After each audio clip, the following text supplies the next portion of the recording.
Tendürek Dağı'ndayız şu anda. 3000 rakıma yakınız. İnanılmaz bir sis var. Görüş mesafesi düşüyor. Ve hala kar mevcut birçok yerde. Kar kalınlığı da bazı bölgelerde 1 metreye yaklaşıyor. Soğuk. Yağmurluklarımızı, montlarımızı giydik. Üşüyoruz. Sis görüntüsü. Gördüğünüz gibi. İnanılmaz bir görüntü. Temmuz ayındayız. Temmuz ayında biz bu görüntüyü Tendürek Dağı'nda görüyoruz.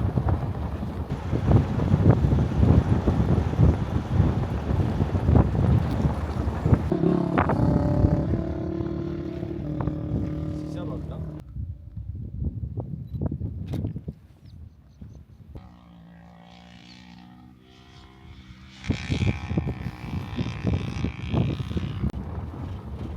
Herhalde o araçların güçlü.